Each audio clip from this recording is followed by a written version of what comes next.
Mis queridos hermanos, primero que todo, antes de comenzar, un feliz sábado para cada uno de nosotros. En esta mañana, el título del sermón se llama De la esclavitud a la misión, que es el llamado del verdadero pueblo de Dios. Quiero que antes de comenzar podamos poner los teléfonos en silencio para que no interrumpa la predicación de esta mañana. En esta mañana vamos a estar estudiando la historia del pueblo de Dios, el pueblo de Israel. Y para esto vamos a tomar como punto de partida la historia Génesis 35, del 10 al 15.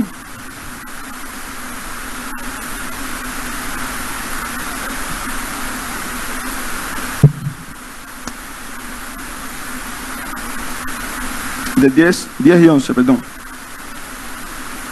Dice así: le dijo Dios, tu nombre es Jacob, pero no te llamarás Jacob, sino que tu nombre será Israel. Y lo llamó Israel. También le dijo Dios, yo soy el Dios omnipotente, crece y multiplícate. Una nación y un conjunto de naciones saldrán de ti, y reyes saldrán de tus entrañas. Aquí es donde por primera vez en la Biblia se menciona el nombre de Israel, lo que aquí el Señor describe como posteriormente se convertiría en el pueblo de Dios. Y vamos a ir estudiando varios fragmentos de la historia de este pueblo hasta nuestros días para que nosotros podamos sacar las enseñanzas que el Señor tiene a través de su palabra. El siguiente texto que vamos a estar leyendo se encuentra en Génesis 46 del versículo 3 al 6, donde el Señor le dice a Jacob, yo soy tu Dios, el Dios de tu padre, no temas descender a Egipto, porque allí haré de ti una gran nación. Yo descenderé contigo a Egipto. Yo también te haré volver, y la mano de José cerrará tus ojos. Este pueblo, como nos describe Génesis 46, descendió a Egipto cuando José era gobernador en la tierra de Egipto. Era José un hombre muy importante, era el segundo allí en la tierra de Egipto. Solamente el faraón estaba por encima de él. Y en sus inicios, este pueblo tenía ciertos privilegios, ¿no? José le dio la mejor tierra, la mejor ubicación. Pero al pasar de los años, cuando José murió, este pueblo quedó allí. Y los faraones que surgieron a continuación no se acordaban de lo que había hecho José, ni tampoco conocían quién era José. Y ocurrió algo, ¿no? Este pueblo, como nos dice Éxodo 3:7, fue duramente esclavizado. Dice Éxodo 3:7 que el Señor vio la aflicción de su pueblo y oyó el clamor a causa de sus opresores. No fue que Dios los llevó a Egipto y se olvidó de ellos, no. Dios levantó a Moisés como libertador de este pueblo y a través de grandes plagas, señales y prodigios que él hizo, los sacó con brazo poderoso, los llevó al desierto. Lo primero que hace este pueblo cuando sale de ahí es encontrarse con el Mar Rojo enfrente, ¿no? Esto está en Éxodo 14, donde nos describe que el pueblo cruzó el Mar Rojo y con sus propios ojos vieron al ejército de los egipcios, aquellos que una vez los esclavizaron, los vieron hundirse en el medio del mar. El Señor cumplió la promesa de que los sacaría de Egipto. Luego el Señor en Éxodo 16 les da el maná. En Éxodo 17, cuando este pueblo clamaba por agua, el Señor hace brotar agua de la roca. En Éxodo 20 les da los 10 mandamientos. Y así nos va contando Éxodo una serie de cosas que el Señor fue haciendo en favor de este pueblo, hasta finales del libro de Éxodo, en el capítulo 40, donde el Señor les da el tabernáculo para que ellos comprendieran, primero que nada, el plan de salvación. Y no solo eso, sino también este pasaje nos describe que el Señor estaba con el pueblo durante el día en forma de nube para darle sombra, y de noche en forma de columna de fuego. La Biblia nos dice que desde su salida de Egipto, el pueblo de Israel tardó 40 años en llegar a la tierra prometida, o a la primera ciudad de la tierra prometida, que es Jericó. Y aquí vamos a ver un detalle muy importante. Gosén, que es donde habitaba Israel, hasta Jericó, el pueblo hubiera tardado unos 11 días o 15 días como mucho a pie. Fíjense, de 11 días a estar 40 años en el desierto. Y yo cuando estudiaba este sermón decía, ¿por qué Dios permitió que ellos estuvieran 40 años dando vuelta en el desierto? Y yo buscaba la respuesta aquí en la Biblia, ¿no? Y la respuesta la vemos en Oseas 2:14. Hoy en día tenemos varias traducciones. A mí me gusta mucho la que yo tengo, que es la traducción en lengua actual. Y dice Oseas 2:14, a pesar de todo eso, hablando acerca de Israel, te llevaré a Israel al desierto, y allí, con mucho cariño, haré que se vuelva a enamorar de mí. El Señor tenía un propósito en que ellos estuvieran 40 años. El Señor quería que ellos se enamoraran únicamente de su Dios. El Señor, a través de sus cuidados, el Señor les dio comida, agua, les dio sombra. La Biblia aún nos da el detalle de que sus vestiduras, su ropa, su calzado no se desgastaban. El Señor quería que antes de ellos entrar a esa tierra prometida, ellos aprendieran a confiar en su Dios. Que ellos aprendieran a obedecer sus leyes y mandamientos. Que ellos entraran en una estrecha relación con su Creador y su Libertador. Que aprendieran a conocer aquel gran yo soy que Moisés les presentó. Que entraran en una relación de esposo y esposa, como la que tiene Cristo con su iglesia. Porque al entrar ellos a la tierra prometida, ellos iban a tener una misión grandísima, mis queridos hermanos. Ellos, según nos cuenta Isaías 49:6, Isaías 49:6, versículo maravilloso. Dice así, Isaías 49:6. Poco es para mí que solo seas mi siervo para levantar las tribus de Jacob y restaurar el resto de Israel. También te he dado por luz de las naciones, para que seas mi salvación hasta lo último de la tierra. Ellos ahora tendrían que ser luz a las naciones. Tenían que dar a conocer a aquellas naciones vecinas el nombre de Dios. Ser un ejemplo y dar testimonio de las maravillas de aquel que los había liberado de la esclavitud de Egipto.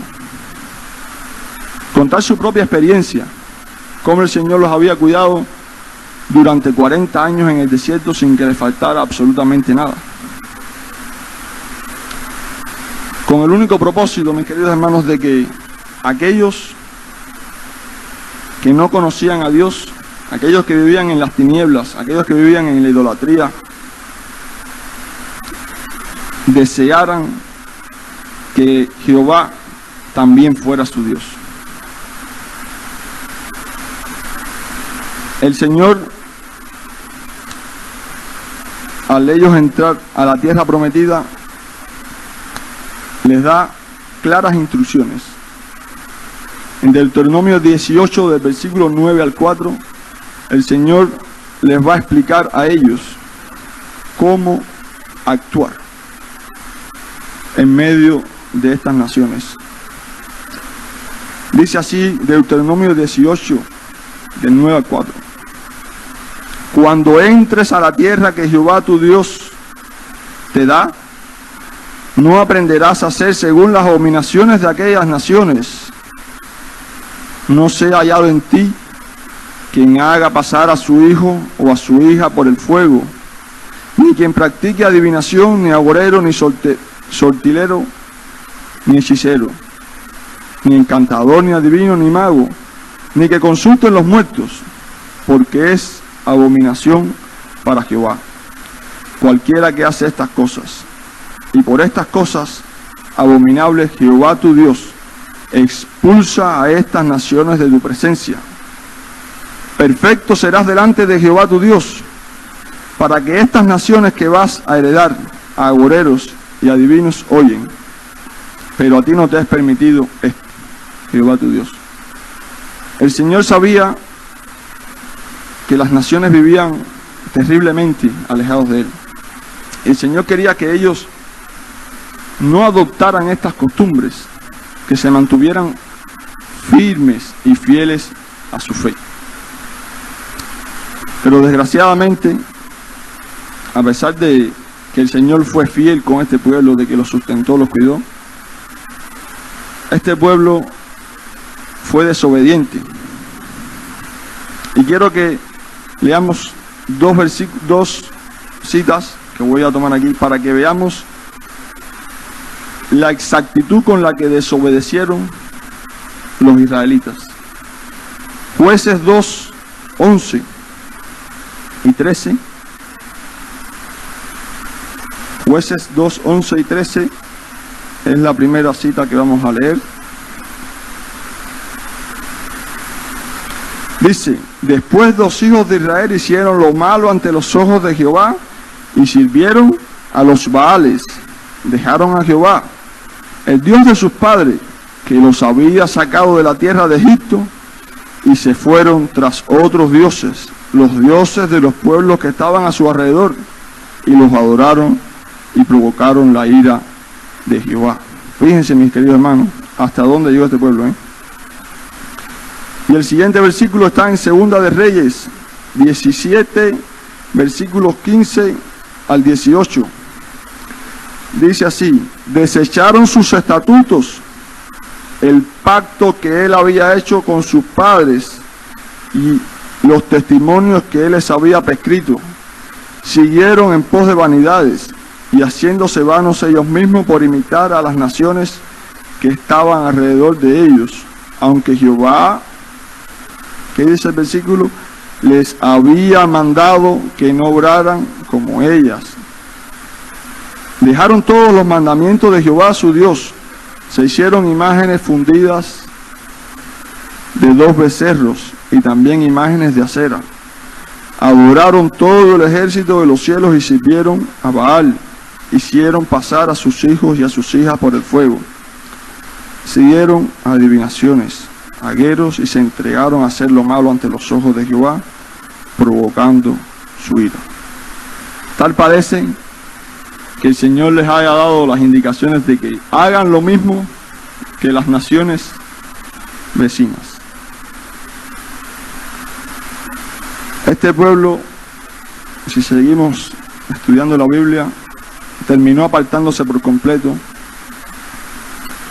adoptó las costumbres de las naciones paganas, sus ídolos, sus prácticas, y así sucedió a lo largo de la historia hasta los días de Jesús.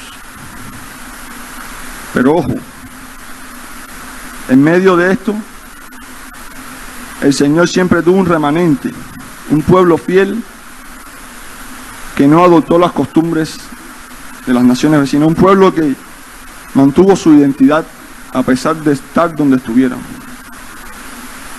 Si la memoria no me falla, Romanos 11:4 dice: por lo tanto, me he reservado 7,000 hombres que no han doblado sus rodillas delante de Baal. El Señor, en medio de toda esta confusión que tenía el pueblo de Israel, tenía un pueblo que sí entró en esa estrecha relación que Él quería, ¿no? Y si bien es cierto que en los días de Jesús ya el pueblo de Israel no era idólatra en el sentido de que tenía imágenes, no adoraban otros dioses, seguía teniendo un corazón lejos de Dios. Ellos habían aprendido a guardar la forma externa de la ley, la letra, lo que aquí estaba escrito, pero no su espíritu. Dios mismo vino en la persona de Jesús, pero ellos no lo reconocieron, como dice Juan 1:11. A los suyos vino y los suyos no le recibieron. A tal punto, mis queridos hermanos, que aquel pueblo de Israel, que se jactaba grandemente de ser descendiente de su padre Abraham, terminaron rechazando por completo al Salvador del mundo. Lo acusaron falsamente, lo crucificaron. Y no fueron capaces de ver en Jesús. De Jesús no fueron capaces de ver en Él el Rey prometido, de quien las Sagradas Escrituras daban testimonio, ¿no? Y finalmente, terminando ya con el pueblo de Israel literal, el acto público que demuestra su rechazo al Salvador del mundo es el apedreamiento del mártir Esteban, ¿no? Ahí en Hechos 7, que es un capítulo bien largo, Esteban se toma la tarea de recordarles a ellos tantas veces que se apartaron de Dios, y ellos, dice el versículo 54, que oyendo estas cosas se enfurecían en sus corazones y crujían los dientes contra él. Y el versículo 59 nos dice que finalmente lo apedrearon y le dieron muerte. Y ahora yo quiero que nosotros entendamos que hasta este punto de la historia, llegados hasta aquí, es donde se nos extiende el evangelio a nosotros, los gentiles, o hoy en día los cristianos, ¿no? Es donde por primera vez el Señor le hace el llamado al apóstol Pablo, quien es conocido por nosotros como el apóstol a los gentiles. Hechos 9:15 es el llamado oficial donde el Señor le dice a Pablo su tarea posteriormente, ¿no? Dice así, Hechos 9:15, hablando acerca de Pablo: ve, porque instrumento escogido me es este para llevar mi nombre en presencia de los gentiles, de reyes y de los hijos de Israel. Y voy a citar también otro texto que está en Hechos 13, 46, versículo 47, para ya entrar en el contexto de lo que queremos ver esta mañana. Dice así: entonces Pablo y Bernabé, hablando con valentía, dijeron: a vosotros, a la verdad, era necesario que se hablara primero la palabra de Dios, pero puesto que la desecháis y no os juzgáis dignos de la vida eterna, nos volvemos a los gentiles, porque así nos lo ha mandado el Señor. Y aquí vuelve a citar Isaías 49, 6.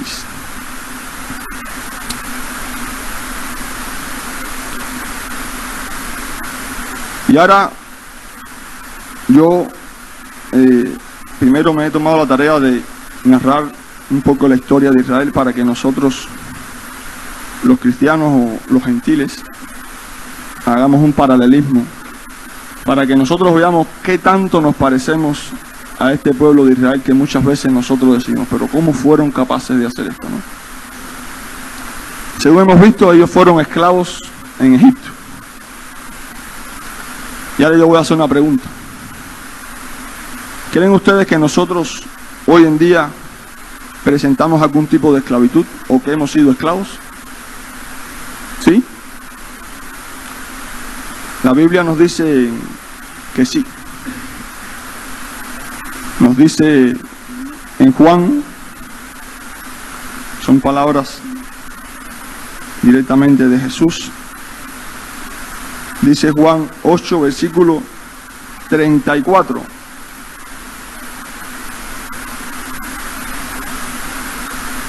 De cierto os digo, que todo aquel que practica el pecado, esclavo es del pecado. Y voy a leer otro texto, hay miles, pero voy a leer solamente dos.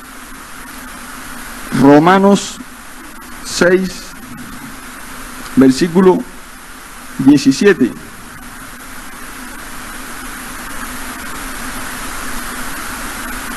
Pero gracias a Dios que, aunque erais esclavos del pecado, habéis obedecido de corazón aquella forma de doctrina que os transmitieron. Como hemos visto, aunque físicamente ninguno de nosotros ha sido esclavizado con un látigo, como lo fueron aquel Israel, para llevar pesadas tareas en Egipto. Estos textos nos dicen que nosotros éramos esclavos del pecado. Nosotros, antes de conocer a Dios, vivíamos en ignorancia, alejados de todas las promesas divinas y excluidos de formar parte del pueblo de Dios. Pero nosotros, gracias a Dios, hemos creído que Jesús nos ha hecho libres del pecado. Amén. Que ya no estamos vendidos como esclavos para seguir viviendo en pecado. Ahora el Señor nos ha hecho parte de su pueblo.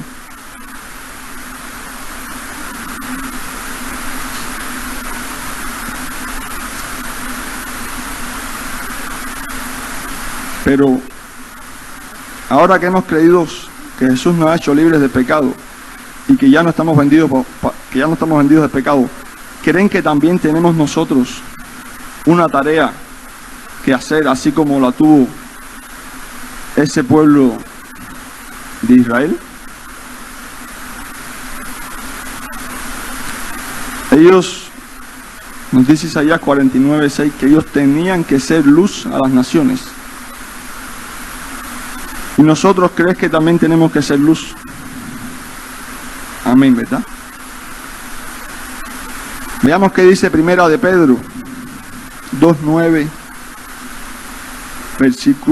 Primera de Pedro 2, versículos 9 y 10.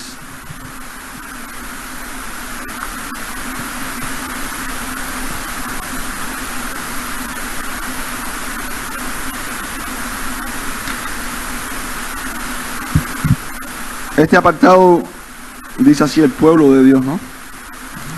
Primero voy a leer el versículo 9 y luego el 10.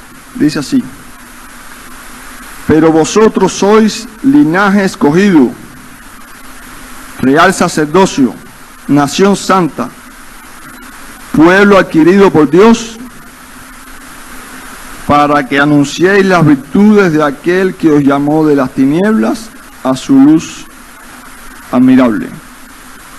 ¿Y a quién se está refiriendo este versículo, mis queridos hermanos? La respuesta la encontramos en el versículo 10. La Biblia pone vosotros, mas vamos a leerlo como para ti y para mí. Sería así: tú y yo, que en otro tiempo no éramos el pueblo de Dios, pero que ahora Él nos ha hecho su pueblo. Nosotros que en otro tiempo no habíamos alcanzado misericordia, pero que ahora hemos alcanzado misericordia. Nosotros como pueblo de Dios tenemos un propósito en esta vida. No es simplemente ser cristiano y vivir como cristiano. Para entender mejor esto, vamos a ir el versículo 9, parte por parte. La primera parte dice así: mas vosotros sois linaje escogido. Este texto no está hablando de que fuimos predestinados y que otros no son predestinados para salvarse. Aquí se está hablando de predestinación con propósito. Fuimos escogidos con un propósito especial. ¿Cuál es ese propósito? Uno de ellos, ser real sacerdocio. Y nosotros, como sacerdotes, tenemos un llamado a vivir una vida activa de oración constante, de intercesión por los necesitados, por nuestra familia, por nuestros hijos, por los hermanos de la iglesia que están enfrentando diversas dificultades. Pero también somos un real sacerdocio para interceder por los que están ahí fuera, para orar por ellos. Para esto somos sacerdotes de Dios. También somos una nación santa. La palabra santa siempre se utiliza en el contexto de apartados para vivir en santidad. Porque este llamado recibimos del Señor también, mis queridos hermanos. Sed santos, porque yo, el Señor, soy santo. Nuestro Señor nos hace una invitación a ti y a mí y a cada uno de nosotros, ¿no? A que dejemos las costumbres del mundo, nos apartemos del pecado. Él nos ha llamado a vivir una vida de total obediencia a su palabra. Nos insta también, mis queridos hermanos, a que nuestra vida, todo lo que hagamos, esté bajo un escrito está, como lo estuvo la vida de nuestro Señor Jesucristo. Total sumisión a la palabra del Señor, total obediencia a la palabra profética más segura que el Señor nos ha dado. Nos ha llamado a que dejemos a un lado todo aquello que, por muy pequeño que sea o que parezca, por muy pequeño o indiferente que nosotros creamos que sea, si nos aparta del Señor, dejémoslo, porque este llamado el Señor nos lo ha hecho. Continúa el versículo 9. Fuimos un pueblo adquirido por Dios. Yo pensaba que este versículo decía poco, pero cuando te pones a estudiar frase por frase te das cuenta lo profundo que es. Si fuimos adquiridos por Dios, a mí me recuerda que fue Dios quien me redimió, que no fui yo por mi bondad, por bueno. Me recuerda que la salvación solamente se encuentra en Jesús. Nos recuerda a cada ser humano, ya sea bueno o malo, a todo aquel que se cree o aparenta ser bueno o perfecto, o todo aquel que vive una vida haciendo el bien, nos recuerda que ningún ser humano puede salvarse por sí mismo. Como dice Efesios 2:8, porque por gracia sois salvos por medio de la fe, y esto no de vosotros, pues es un don de Dios. La salvación es un regalo divino. Si la salvación nosotros como seres humanos la pudiéramos obtener, ¿ustedes creen que Jesús hubiera venido aquí a sufrir, a morir? Claro que no. Simplemente el simple hecho de que Jesús viniera y muriera de la forma en que murió nos hace pensar y recordar que la salvación solamente la puede otorgar Él, y por gracia. Y el último fragmento de este versículo dice que nosotros, como pueblo de Dios, también tenemos que anunciar las virtudes de aquel que os llamó de las tinieblas a su luz admirable. Nosotros tenemos que vivir una vida de testificación continua a aquellos que no conocen a Dios. Anunciarles, contarles que para ellos también hay solución. Yo tengo que salir a los que están ahí fuera, a aquellos que todavía no han sido alcanzados, y contarles mi experiencia, mis queridos hermanos. Nosotros antes también vivíamos como los que viven sin esperanza, ¿no? En el pecado. Debo ir yo al que está ahí fuera y decirle: yo también tenía problemas en el matrimonio, yo también era un borracho, yo también era un drogadicto, yo también era un adúltero, un mentiroso. Nosotros también éramos como ellos, pero ya el Señor nos ha redimido. A través del testimonio y contarles a ellos, debemos hacerles entender que para ellos también está la solución, que para ellos también hay salvación y vida eterna, que las promesas que están aquí, de las cuales hoy nosotros tomamos como nuestras, también están a su alcance. Y definitivamente, para esto nos redimió Jesús. Para esto Él vino aquí, a esta tierra, vivió como uno de nosotros, se humilló hasta la muerte en una cruz. No solo para que nosotros hoy gocemos la salvación, no solo para que vengamos los sábados a reunirnos aquí y adorarle, no solo para ver aquí dentro de la iglesia quién es más religioso, o quién conoce más la Biblia, o quién aparenta ser más cristiano. El Señor nos ha llamado a ser luz. Y gracias a Dios aquí adentro, todos nosotros conocemos a Dios, pero ahí fuera no.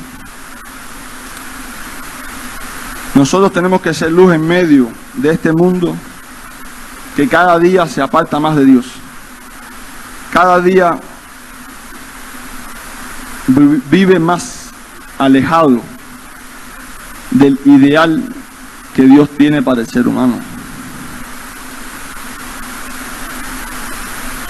Nosotros debemos ser esa luz,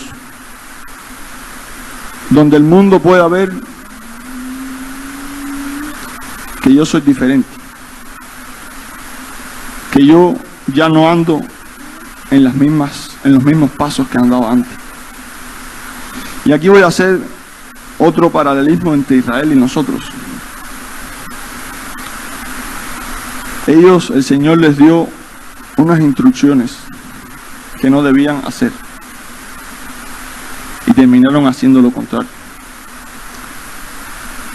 Ellos no fueron luz, ellos se contaminaron de las tinieblas. Y hoy el Señor nos manda a nosotros a que seamos luz. Y ahora voy a darle unos datos que yo cuando estudiaba decía, madre mía. Hoy en el mundo hay un total, esta cifra es grande, mi querido hermano, 2.400 millones de personas que profesan la fe en Cristo. Para los que no saben la cantidad de personas que viven en el mundo, esto representa un 31% de la población mundial. Es decir, un aproximado 1 de cada 3 personas alegan o dicen ser cristianos o conocer a Cristo. Pero lo que sí es cierto es que la gran mayoría de los que hoy profesamos la fe en Cristo andamos haciendo lo mismo que aquellos que aún no han conocido a Dios. Andan viviendo como si aún no hubieran sido redimidos del pecado, en las mismas costumbres de los que viven en tinieblas, en discotecas, en conciertos, en pasiones del mundo, amando más los deleites de este mundo que a Dios. Pero la buena noticia es que hoy también hay un remanente como en los días de Israel. Hoy también el Señor tiene un pueblo al que todos nosotros debemos formar parte. Un pueblo que sea capaz de, en medio de las tinieblas que hay en el mundo, aún en medio de las tinieblas que hay en aquellos que profesan conocer a Jesús, debemos ser nosotros capaces de representar el carácter de Dios en esta tierra. Su amor, su santidad, dar a conocer los principios divinos que Él nos ha dejado. Y yo, para terminar en esta mañana, os voy a dejar una pequeña pregunta que me hizo una persona a cual le tengo mucho cariño. Recién conocía yo a Dios, y él me hacía esta pregunta. Hoy la voy a hacer para ti, para mí.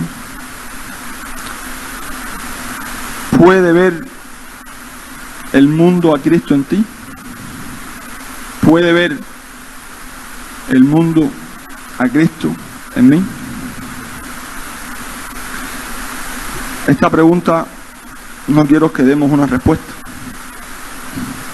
Simplemente quiero que ahí en nuestro asiento analicemos nuestra vida. En un momentito. Laboralmente, socialmente, en nuestra familia, en el trato a nuestra esposa o a nuestro esposo, a nuestros hijos.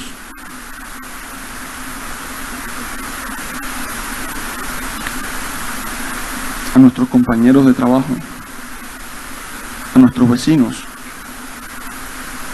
¿Pueden ver las personas algo diferente en mí? ¿Pueden ver las personas que yo soy de Cristo? ¿Que mi vida le pertenece únicamente a Jesús?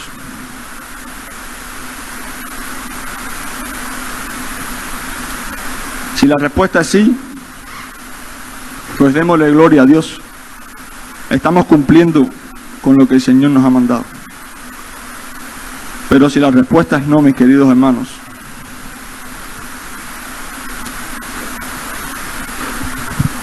doblemos rodilla, oremos incansablemente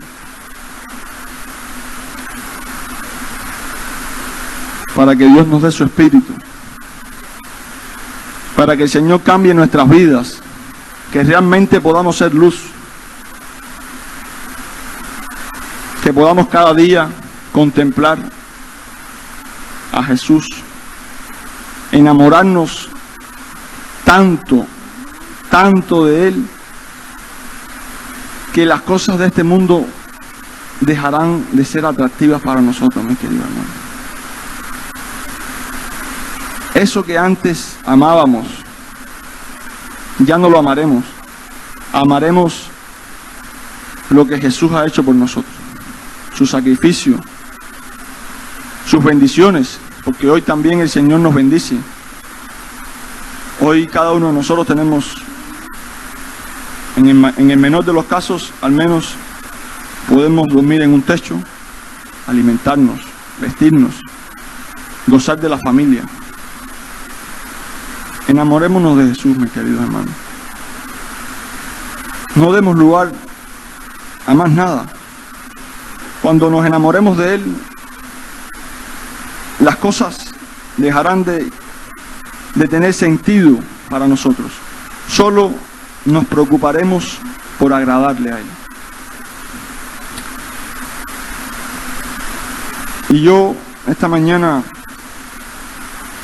os insto a que podamos decir algún día, no muy lejano, porque nosotros a veces posponemos las citas con el Señor. Como dijo el apóstol Pablo en Gálatas 2:20,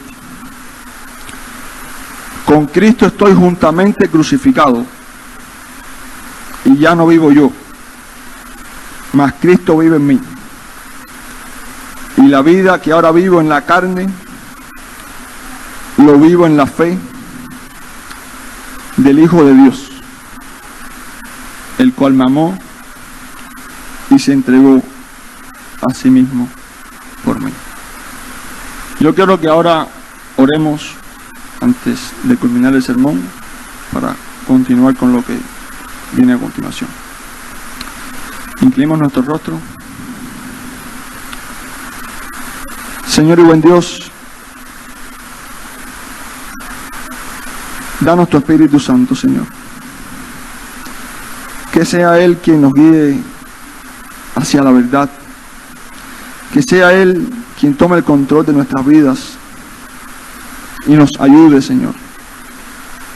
Nosotros te entregamos nuestras imperfecciones, nuestra incapacidad humana, para que tú, Señor, que eres nuestro Dios, quien nos ha hecho libres, Señor, del pecado, vivas en nosotros, Señor. Danos las fuerzas para apartarnos, Señor, de aquello que a ti no te agrada, Señor. Danos la sabiduría para poder vivir rectamente delante de tu presencia, Señor. Para poder vivir en santidad y en obediencia a tu palabra, mi Dios. Quédate con nosotros, mi Señor. Perdona nuestros pecados. Por Jesús. Amén.